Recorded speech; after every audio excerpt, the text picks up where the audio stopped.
আমাদের মুক্তিযুদ্ধ। 6. মুক্তিযোদ্ধাদের রাষ্ট্রীয় উপাধি। যুদ্ধের পর মুক্তিযুদ্ধে বীরত্ব ও সাহসিকতা প্রদর্শনের স্বীকৃতিস্বরূপ বাংলাদেশ সরকার বীরত্বসূচক রাষ্ট্রীয় উপাধি প্রদান করে। মুক্তিযুদ্ধে অসীম সাহসের সাথে যুদ্ধ করে শহীদ হয়েছেন এমন 7 জনকে বীর শ্রেষ্ঠ সর্বোচ্চ উপাধি প্রদান করা হয়। নিচে তাঁদের ছবি দেওয়া হল। ক. ক্যাপ্টেন মহিউদ্দিন জাহাঙ্গীর। খ. Flight lieutenant Motiur Rahman. গ. সিপাহী হামিদুর রহমান। ঘ. ল্যান্স নায়েক নূর মোহাম্মদ শেখ। ও. সিপাহী মোস্তফা কামাল। চ.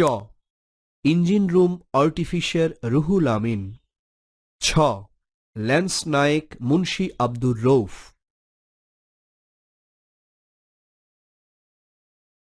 এছাড়াও সাহসিকতা এবং ত্যাগের জন্য আরও 3টি উপাধি দেওয়া হয়েছে। উপাধিগুলো হল বীর উত্তম, বীর বিক্রম, বীর প্রতীক। সকল মুক্তিযোদ্ধা এবং অগণিত সাধারণ মানুষের অবদানে আমরা লাভ করেছি আমাদের স্বাধীনতা।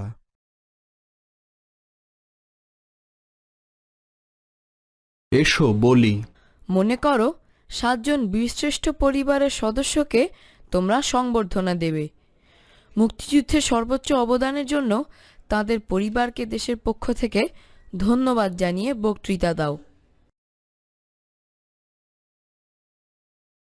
এসো লিখি। এসো বলির বীরশ্রেষ্ঠ পরিবারের সদস্যদের উদ্দেশ্যে দেওয়া বক্তৃতাটি লেখো।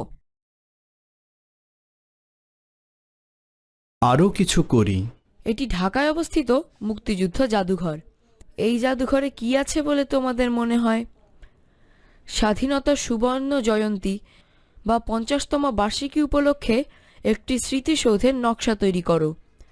স্মৃতিসৌধের ফলকে খোদাই করার জন্য কিছু কথা লেখো।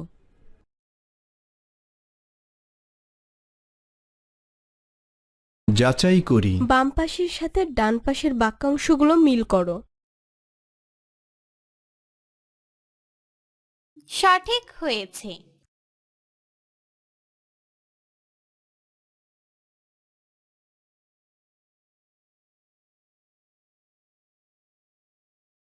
ছবির সাথে নামের মিল করো।